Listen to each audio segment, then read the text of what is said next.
now that have a fresh face. And y'all, some of these are really kind of insignificant, but I'm gonna go ahead while we've got some time and bring them up. Food in court. Everybody can have water whenever they want to. The attorneys can have, whatever drink they want to, as long as you're not klutzy like me and don't spill it all over everything. I guess if you do, that'll be your problem.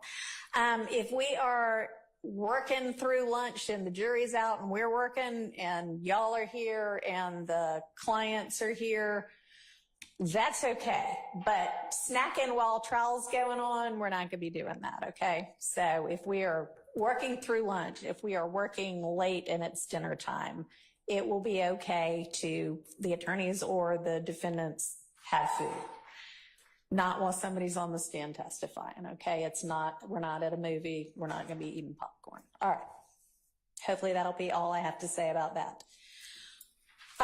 Apparently, one of the first things that I don't know how many different deputies told me was the clothing for the clients has gotten a little out of hand in terms of how much they all have now. I don't know, but y'all need to maybe get together and let's exchange most of that. And sure, they can have new outfits for court, but it sounds like they're like full wardrobes full of clothing for some of these defendants. And that's just a lot for the deputies to have to keep up with.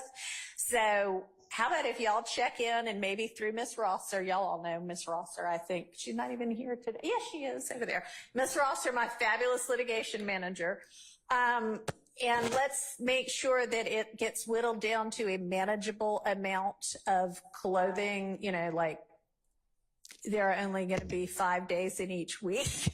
So even if they had a different outfit every day, that would only be 5 outfits, okay? We shouldn't have 20 different outfits for anybody. So y'all need to clear out, apparently, the closet. So now I've done that for the deputies. They'll be more happy.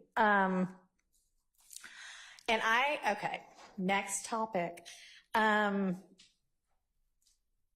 Minimizing disruptions in court. I don't exactly know what that means yet, but let's try to conduct court in a way that minimizes disruptions. And we'll just leave it at that for now. There was an issue about apparently, and I'm not even sure if I understand exactly what has gone on with this, but the defendants listening through earpods to things on laptops while court is going on. And I'm not sure I understand why that's happening. And that raises some security issues with our security staff, with the sheriff's office. So can somebody kind of explain to me what that's about and why that's necessary? And if nobody wants to, then we'll just do away with it.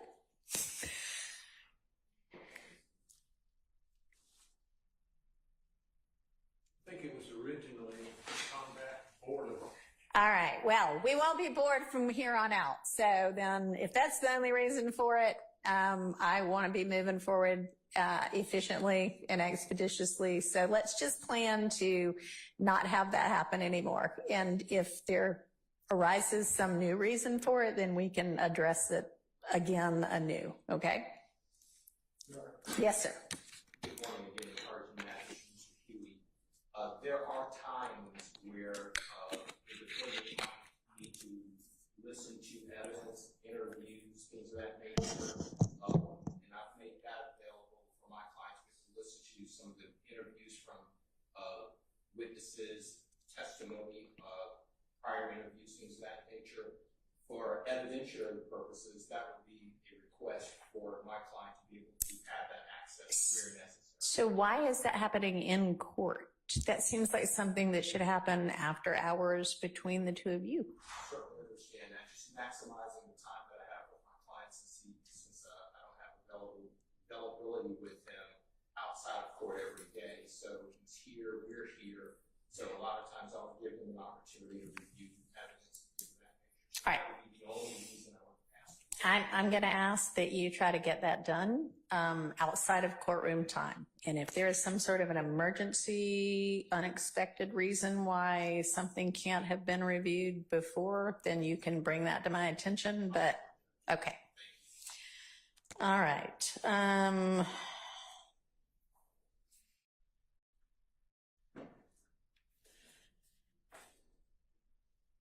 I would like to find out from kind of everybody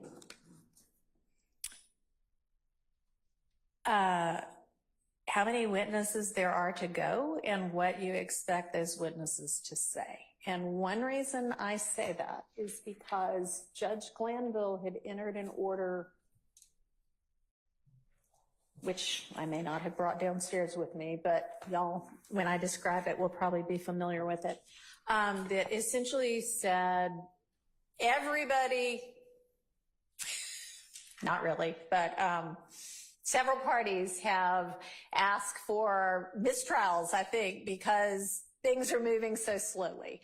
And he entered into an order that seemed to say, it appears that the state has 200 and something witnesses. We're on 50 something now. Everybody's causing disruptions, or not causing, but there have been a lot of disruptions because a witness is on the stand and all of a sudden one party or the other comes up with some video that nobody's ever seen before. And that's the reason for all of this disruption. But at the same time, you know, maybe some of this can be whittled down. And that is a wild paraphrase of that order, but I think y'all know what I'm talking about. What I want to know is, where are we really? I mean, I know, you know, witness lists look one way before the trial, and who you end up calling oftentimes ends up being something different. I know this is a multi-count indictment. I know that there are a lot of defendants involved in several different incidents.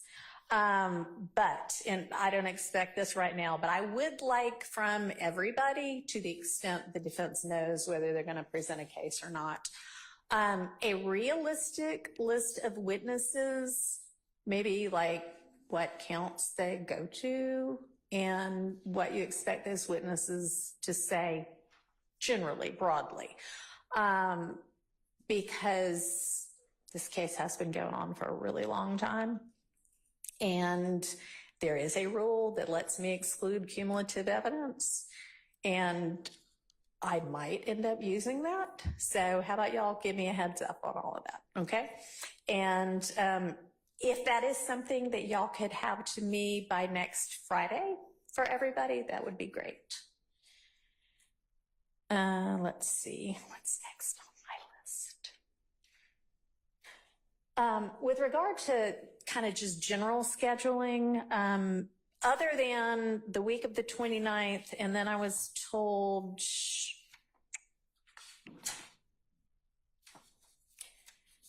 I think Monday through Thursday of August 19th through 22nd. Is anybody aware of time that has already been given to the jury as you're out of court this week? You have this week free? No? Okay. All right.